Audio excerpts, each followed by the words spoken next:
September 1943. The stifling humidity of New Guinea clung like a second skin to every man and machine on the hastily constructed airstrips. Overhead, the relentless sun baked the tarmac, reflecting a blinding glare that shimmered above the dense, dark green jungle. The air thrummed with a low, constant tension, punctuated by the roar of Allison engines as P-38 Lightnings clawed their way into the oppressive sky.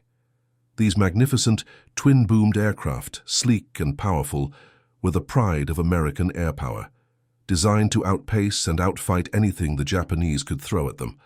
Yet day after day, the pilots returned with grim faces and tales of desperate dogfights, encounters that often ended not in triumph, but in a scramble for survival. The P-38s, on paper, were faster, more heavily armed, and boasted superior high-altitude performance compared to the nimble Japanese A-6M-0s. They had the range to escort bombers deep into enemy territory, the firepower to rip targets apart, and the speed to escape. But in the close-quarters dance of aerial combat, where quick turns and instantaneous responses dictated life or death, the Zeros consistently seemed to hold the upper hand. Their pilots, veterans of years of conflict, twisted and turned with an almost supernatural agility, transforming their lighter, less powerful machines into deadly, swirling dervishes that defied the P-38's perceived superiority. Before we dive into this story, drop a quick hi in the comments and tell me where you're watching from. It really helps support the channel. On one such sweltering afternoon, a formation of P-38s, their silver skins scarred with combat damage and stained with exhaust, limped back to their base. One Lightning specifically bore the angry, jagged tears of cannon fire across its left wing route. Its pilot, Captain Jack Ace Riley, a veteran of 20 combat missions, slammed the canopy open and climbed out, his flight suit soaked with sweat, his face pale beneath the grime. He kicked at a tire, the frustration palpable in the dusty air. "Another damn close one," he muttered to no one in particular, running a hand through his matted hair. That Zero just wouldn't let up. Couldn't shake him off my tail, no matter what I tried. The pilots knew the P-38 had its strengths, particularly in its dive speed and ability to dictate vertical engagements, but the moment the fight devolved into a turning match, the advantage swung decisively to the Japanese. They felt like they were flying a magnificent greyhound against a terrier, powerful, fast, but somehow unable to pin down the smaller, more agile opponent. The psychological toll was immense. They believed in their aircraft. But the combat reports, the empty seats at the mess hall, told a different story. Amidst this simmering frustration, a quiet, observant figure moved among the ground crews. Staff Sergeant Thomas "Tommy" Harker, a 28-year-old aircraft mechanic from Detroit, Michigan, was a vital cog in the relentless machinery of the 475th Fighter Group.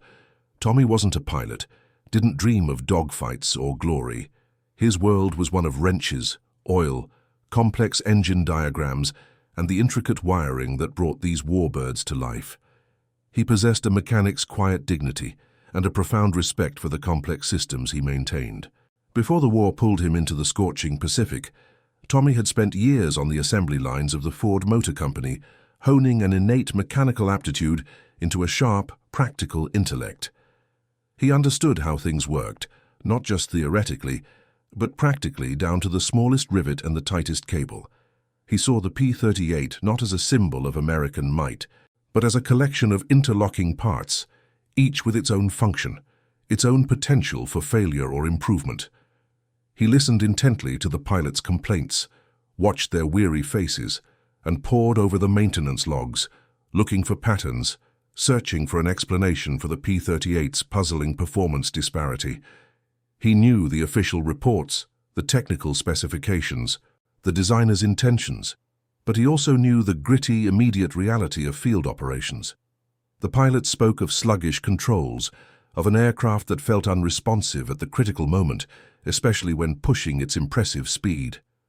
They described a feeling of fighting the machine itself, not just the enemy. Tommy, with his sharp, analytical mind and his hands-on experience, saw an aircraft that was a marvel of engineering, yet was consistently being outmaneuvered by a seemingly inferior foe. He refused to accept that premise. He believed in the P-38, believed in its potential, and he was determined to unlock it. What he was about to discover, a deceptively simple insight born from grease, sweat, and a mechanic's unwavering curiosity, would not only unlock the Lightning's true potential, but fundamentally alter the course of aerial combat in the Pacific, transforming a struggling force into an unstoppable wave. The P-38 Lightning, with its distinctive twin-boom design, was a marvel of 1940s aeronautical engineering.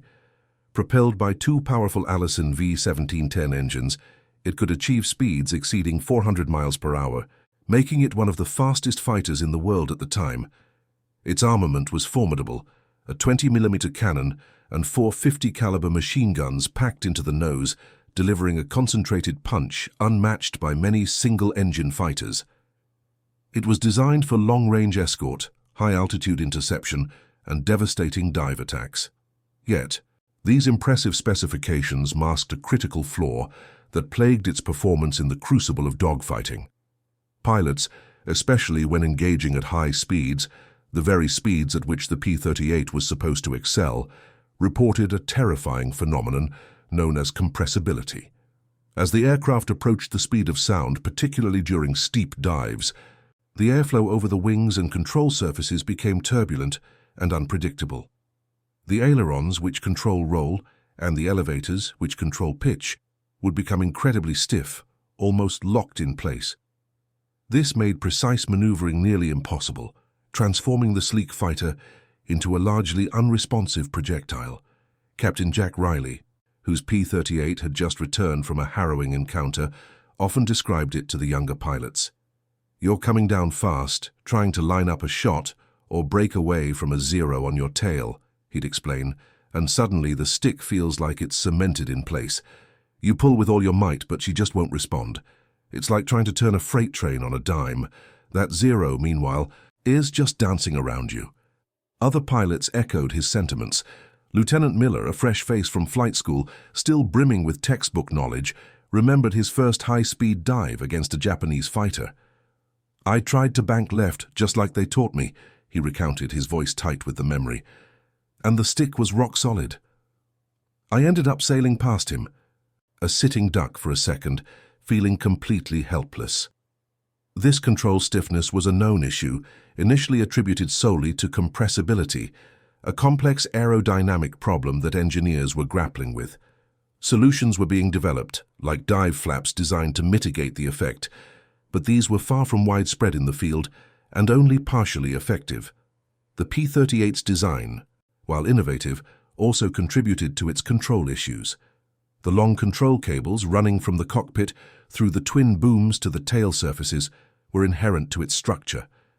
These cables, made of steel, were meticulously routed and tensioned during manufacture.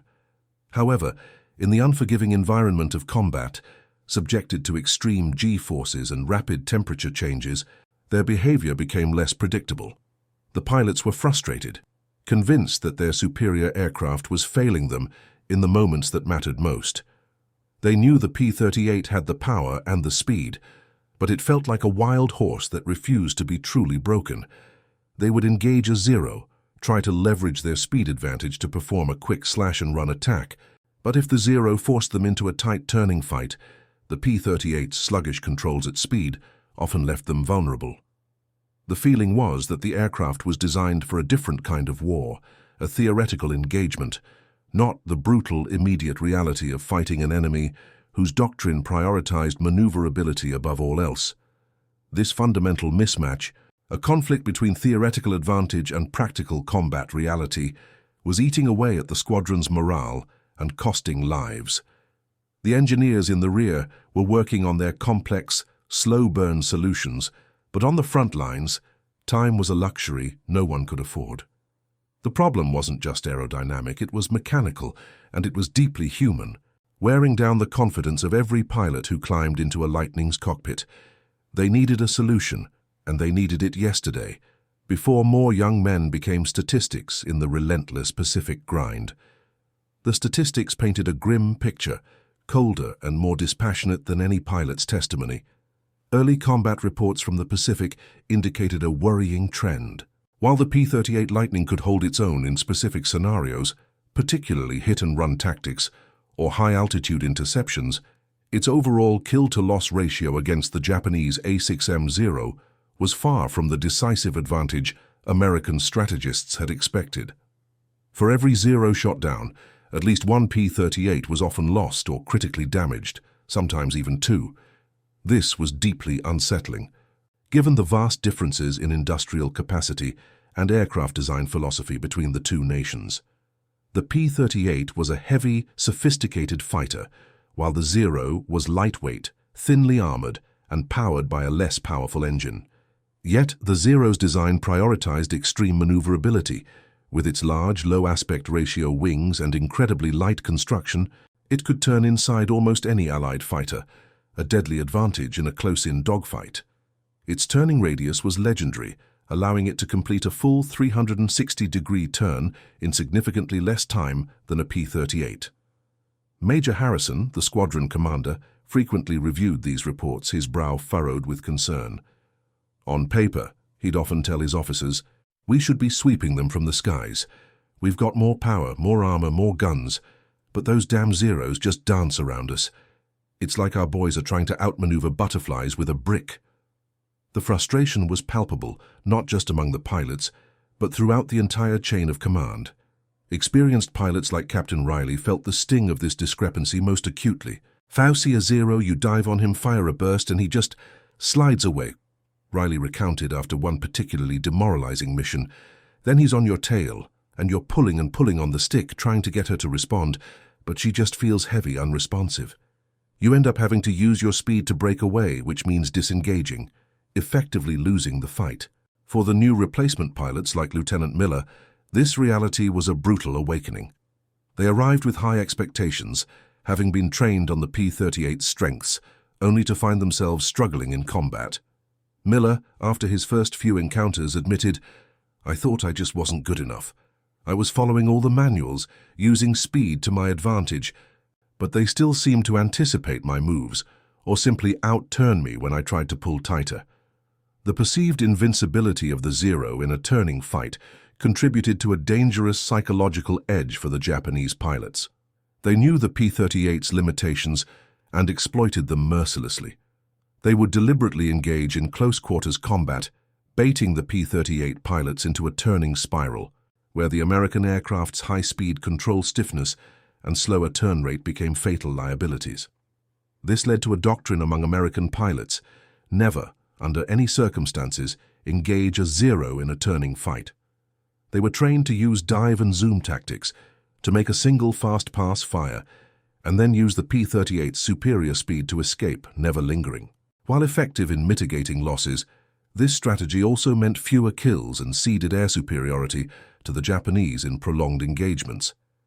The P-38 pilots felt constrained, fighting with one hand tied behind their backs. They had a magnificent machine, but it felt hobbled, prevented from reaching its full potential by an unseen, insidious flaw. Major Harrison understood that this wasn't just about technical specifications, it was about pilot confidence, morale, and ultimately the ability to win battles decisively. The conventional wisdom was that the Zero was simply a more agile aircraft, and the P-38, by its very design, could never match it in maneuverability. This belief was slowly calcifying into an accepted truth, a bitter pill to swallow for the men who flew the Lightning. But quietly, a mechanic with a different perspective, a different way of looking at the problem, was about to challenge that very assumption, seeing beyond the accepted aerodynamic theories to a mechanical detail that everyone else had overlooked. After another grueling mission, Staff Sergeant Thomas Harker was overseeing the repairs of a P-38 that had taken a glancing hit from a Zero's cannon fire. The damage wasn't critical, a shredded flap and some hydraulic fluid leaks, but it meant the aircraft was grounded for the night. As the mechanics meticulously worked under the harsh glare of portable floodlights, Tommy paid particular attention to the control surfaces and the intricate network of cables that linked them to the cockpit. His hands, calloused and smudged with grease, moved with unpracticed ease, feeling for any anomaly, any telltale sign of stress or wear. Tommy wasn't just a technician, he was a craftsman. His years at the Ford Motor Company, specifically in the fine-tuning of engine and chassis assemblies, had instilled in him a profound understanding of how interconnected mechanical systems functioned under stress. He knew that even the most robust materials could exhibit subtle deformations when subjected to extreme forces, and that these minute changes could have cascading effects throughout a system. He was a man who trusted what his hands told him, as much as, if not more than, what a blueprint suggested. He watched as a fellow mechanic manually manipulated the aileron and then the elevator from the cockpit. The surfaces moved, but there was a fractional delay, a slight sponginess that Tommy had noticed countless times, but had always dismissed as normal operational slack. Tonight, however, with the pilot's fresh complaints about unresponsive controls echoing in his mind, something clicked. He walked the length of the boom, tracing the path of the control cables. They were robust steel, quarter-inch thick, running through pulleys and guides, tensioned to precise factory specifications. But what if, under the violent G-forces of a high-speed maneuver, during the sudden, aggressive pulling or pushing on the stick, these cables weren't simply transmitting force but were stretching? Even a microscopic elongation accumulated over the long runs from the cockpit to the tail and wing surfaces could translate into a noticeable delay and a reduction in the immediate responsiveness of the controls. The force required to stretch the cables might be minimal, but it would absorb part of the pilot's input, effectively introducing a lag and reducing the total control surface deflection. This, he realized, wasn't a problem with aerodynamics or compressibility in the classical sense. It was a fundamental mechanical flex, a subtle give in the system that was robbing the pilots of precious control authority when they needed it most. The realization hit him with the force of a physical blow. It was an insane idea, he knew, something that flew in the face of conventional engineering wisdom, which assumed steel cables to be essentially inextensible under normal operating loads. But combat flight was anything but normal. He spent the rest of the night poring over technical manuals, sketching diagrams on scraps of paper, his mind racing. He visualized the forces at play, hundreds of pounds of pressure on the control stick, magnified by the leverage of the control system, attempting to move heavy control surfaces against the incredible aerodynamic pressure of high-speed air. The cables, though strong, were long, and even a minuscule stretch could translate into a critical millisecond of delay, a few degrees less of deflection. His insane solution, born from this quiet observation, was deceptively simple. If the cables were stretching, then limit that stretch. How? By adding a secondary pre-tensioned safety wire parallel to the main control cables. This safety wire, meticulously calibrated, would act as a non-stretching reference point, absorbing the initial micro-stretch of the main cable and ensuring that the pilot's input was transmitted to the control surface almost instantaneously, with minimal elastic deformation. It was a crude, field-expedient bypass of a fundamental mechanical property, a hack designed to mitigate a problem that sophisticated engineers had overlooked in the heat of battle. He knew it would be met with skepticism, perhaps even ridicule, but the conviction in his discovery burned brightly. The next morning, Tommy Harker approached Lieutenant Commander Evans, the squadron's lead engineering officer, with his sketches and a detailed explanation of his theory. Evans, a West Point graduate with a framed degree from MIT on his tent wall, listened patiently, a faint smirk playing on his lips. "Sergeant Harker," he said, tapping a pencil against Tommy's diagram of the proposed modification, "you're suggesting that the main steel control cables, designed and tested to withstand thousands of pounds of force, are stretching enough to affect control response." His tone conveyed polite dismissal. "Compressibility is an aerodynamic phenomenon, not a mechanical flaw in our primary flight controls. These cables are robust, built for resilience, not elasticity." Other junior officers, overhearing the conversation, exchanged knowing glances. An enlisted mechanic, daring to question the fundamental engineering of a cutting-edge warplane, was almost laughable. But Tommy, usually reserved, stood his ground. "Sir, I'm not saying the cables are failing. I'm saying they're flexing just enough under high G loads and rapid stick inputs to introduce a micro-delay, a sponginess that costs precious milliseconds of control authority. My idea is simple: a parallel safety wire, pre-tensioned, to act as a brace, to absorb that initial flex and ensure direct, immediate response." He explained how the pre-tensioned wire, being tauter than the main cable's initial slack, would take up the initial load, effectively creating a more rigid system at the precise moment of maximum stress. Evans, though still skeptical, recognized the earnestness in Harker's voice. He also knew the squadron's morale was suffering and that drastic measures were needed. "All right, Sergeant," he conceded with a sigh. "We'll allow you to experiment on one aircraft and you'll need a volunteer pilot. This goes against every engineering principle I've ever learned, so if anything goes wrong—" His voice trailed off, the implicit threat hanging in the humid air. Finding a volunteer pilot for what many considered a mechanic's mad whim was surprisingly easy. Lieutenant Robert "Bobby" Vance, a young, eager pilot from Texas, was tired of the P-38's perceived limitations. He'd seen friends go down, victims of Zeros they couldn't outmaneuver. Bobby had a reputation for being a bit of a daredevil, always pushing the envelope, and he was desperate for any advantage. "If you think it'll make her turn tighter, Sergeant," he'd told Tommy, a glint in his eye, "I'm your man. I've got nothing left to lose but a stiff neck trying to wrestle this beast." Over the next few days, Tommy and a small team of trusted mechanics worked tirelessly on Vance's P-38. They carefully installed the additional safety wires, meticulously measuring and pre-tensioning them along the main control cable runs to the ailerons and elevators. It was a tedious, precise job, requiring an almost surgical attention to detail. Finally, the day of the test flight arrived. The mood on the airstrip was a mixture of nervous anticipation and quiet skepticism. Bobby Vance, his face etched with a mixture of excitement and trepidation, climbed into the cockpit of the modified P-38, his wired lightning. He ran through his pre-flight checks, then throttled up, the twin Allisons roaring to life. He taxied to the runway, a quick thumbs up to Tommy, who stood watching with bated breath, and then shot into the sky. For 40 minutes, Vance put the P-38 through its paces. He performed high-speed dives, tight turns, snap rolls, and violent maneuvers that would have typically caused the controls to stiffen dramatically. Down on the ground crew watched the tiny dot in the sky, straining to decipher its movements. Then Bobby Vance brought the P-38 down, landing smoothly. As he taxied back, the engine note seemed to carry a different tone, a triumphant hum. He cut the engines, threw open the canopy and ripped off his helmet, a wide, exultant grin splitting his face. "Tommy!" he yelled, his voice hoarse with adrenaline. "You magnificent son of a gun! She's a different airplane.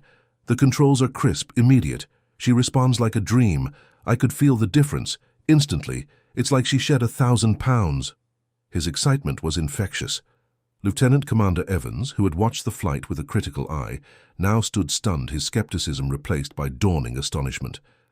The dramatic improvement was undeniable. The P-38, for the first time, had truly felt like a lightning. Word spread through the squadron like wildfire. Bobby Vance's enthusiastic report, filled with superlatives and fervent exclamations, quickly convinced even the most skeptical pilots. They'd seen the P-38 perform maneuvers in the sky that day that they hadn't believed possible.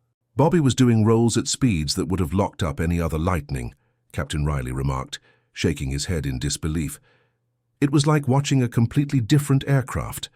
The demand for the Harker mod, as it quickly became known, was immediate and overwhelming. Pilots lined up eager to have their P-38s transformed. They had endured the frustrations for so long, and now a simple, elegant solution had appeared from the unlikeliest of sources. Tommy Harker, the quiet mechanic, found himself at the center of a whirlwind. He worked around the clock, fueled by coffee and an unwavering sense of purpose. His small team grew, with other mechanics volunteering their time, eager to be part of this transformation. Under the relentless tropical sun and into the late hours illuminated by buzzing floodlights, they painstakingly installed the pre-tensioned safety wires on every available P-38. Tommy personally oversaw each installation, ensuring the precise tension and routing that he knew was critical to the modification's success. He taught the technique, demonstrated the nuances, and instilled in his team the same meticulous attention to detail that had led to his discovery. Sleep became a luxury he could rarely afford, but the sight of pilots' relieved faces, The anticipation in their eyes was its own powerful stimulant. Within a week, a significant portion of the 475th Fighter Group's P-38s had received the Harker mod. The true test, however, would come in combat. It arrived sooner than expected. On a clear morning, a formation of 20 P-38s, including Captain Riley, in his newly modified aircraft, was escorting a flight of B-24 bombers on a raid over Rabaul. Suddenly, the radio crackled with the ominous sound of "Tally-ho Zeros at 2 o'clock high." A swarm of A6M Zeros, perhaps 30 strong, dove out of the sun, intent on shredding the bomber formation. This was the moment of truth. Captain Riley pushed his P-38 into a steep climb, his eyes scanning for targets. He spotted a Zero peeling off to attack a B-24. He pushed the stick forward, accelerating into a high-speed dive, then jammed it hard to the left, pulling back into a sharp, braking turn, mimicking a maneuver that would have been impossible just days earlier. The Lightning, instead of resisting, responded with astonishing alacrity. The nose swung around, the gun sight snapping onto the Zero's fuselage.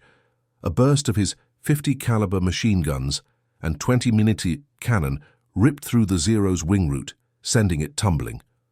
Riley, instead of having to break off and use speed to recover, found he could stay in the fight.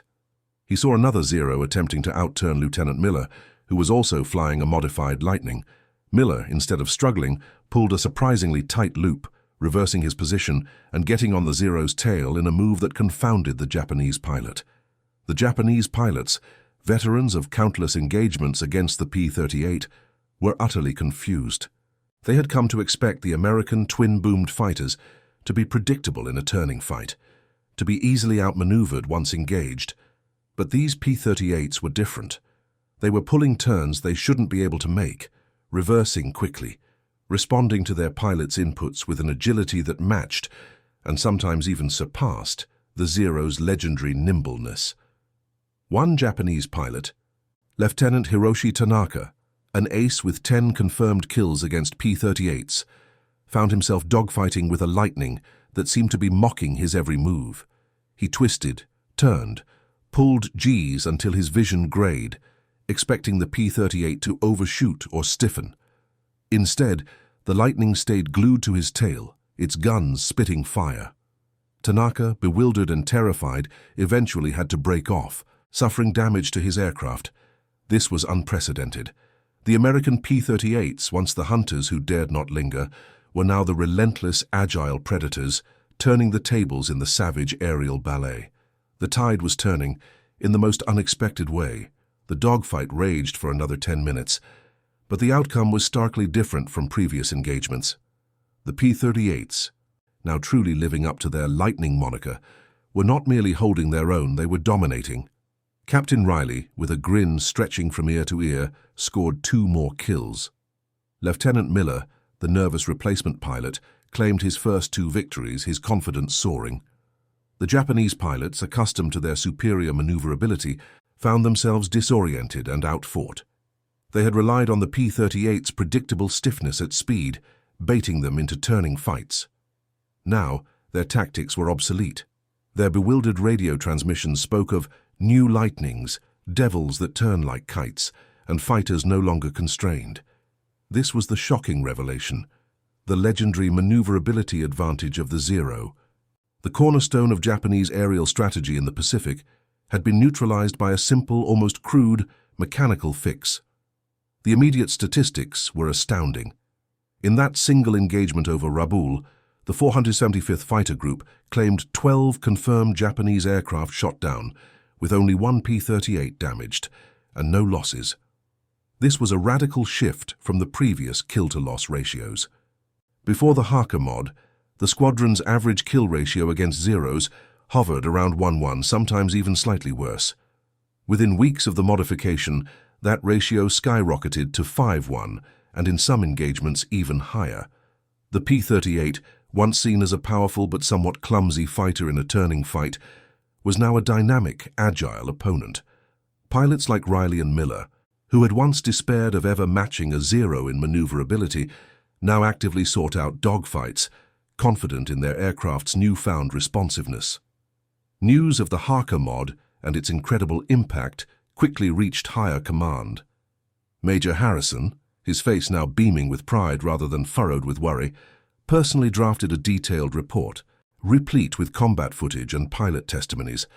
General George C. Kenney, commander of Allied Air Forces in the Southwest Pacific area, was initially skeptical, but the undeniable combat results spoke for themselves.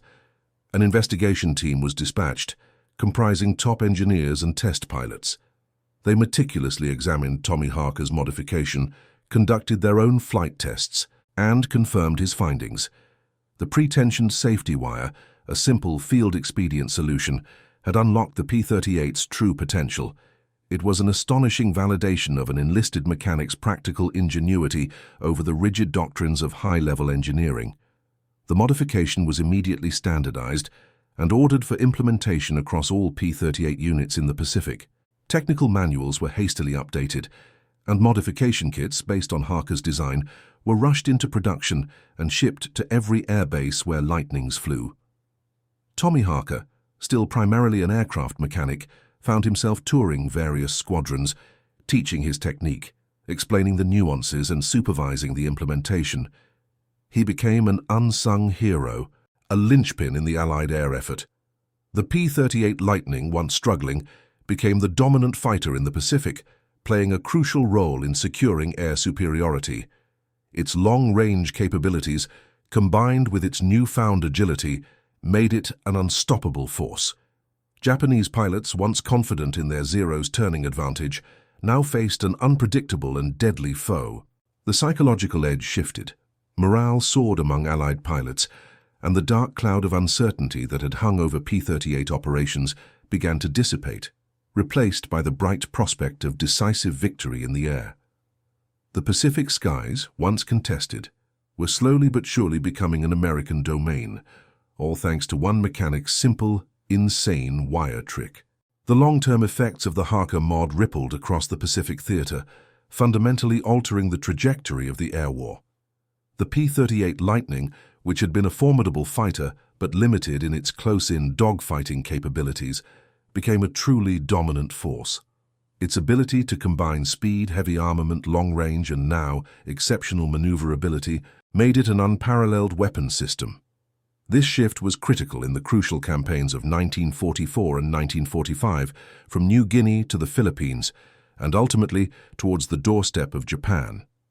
With air superiority increasingly secured by agile P-38s, Allied bombers could conduct their missions with greater impunity, and ground forces received more effective air cover. The psychological impact on both sides was immense. Allied pilots gained renewed confidence in their aircraft, often seeking out engagements they would have previously avoided. Japanese pilots, however, were forced to adapt to a new, terrifying reality. Their once unassailable advantage in maneuverability now countered.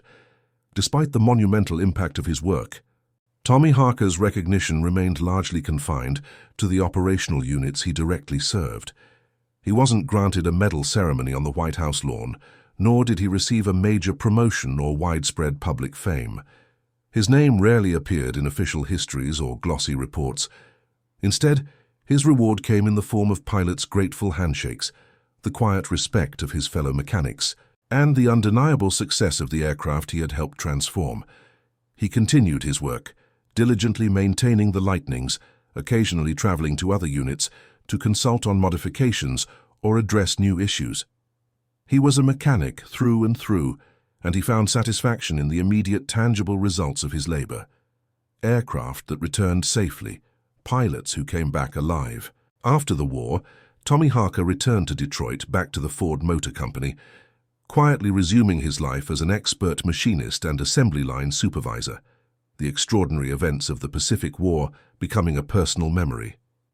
Captain Jack Riley, having survived the war, often spoke of Harker's genius, crediting his life and the lives of countless others to the unassuming mechanic. Lieutenant Bobby Vance went on to become a highly decorated ace, his early career saved and propelled by the very modification he'd volunteered to test. The broader implications of Harker's discovery extended beyond the P-38. It underscored the critical importance of field modifications and the invaluable insights of enlisted personnel directly engaged with the machinery in combat. It highlighted how even the most brilliant theoretical engineering could be improved upon by practical observation and ingenuity under the pressures of real-world conflict. It forced military planners and aircraft designers to consider the subtle, often overlooked mechanical factors that could profoundly influence combat effectiveness. The story of the Harker mod became an enduring anecdote within the Air Forces, a testament to the idea that innovation doesn't always come from the top down, but sometimes emerges from the trenches, from the hands-on expertise of those closest to the problem. It taught a crucial lesson about listening to those on the front lines, respecting practical knowledge, and recognizing that solutions often reside in deceptively simple observations. Years later, the P-38 Lightning was rightfully celebrated as one of WWANU's most successful fighters, its combat record a testament to its design and the skill of its pilots. But beneath the layers of official history and iconic imagery, the story of Staff Sergeant Thomas Harker, the mechanic from Detroit, remains a powerful reminder of how one individual with keen observation, unwavering dedication, and an insane idea could fundamentally alter the course of history. It was a testament to the unsung heroes of war, the quiet innovators whose contributions, though often overlooked by the grand narratives, were absolutely instrumental in achieving victory. And that concludes our story. If you made it this far, please share your thoughts in the comments. What part of this historical account surprised you most? Don't forget to subscribe for more untold stories from World War II and check out the video on screen for another incredible tale from history. Until next time.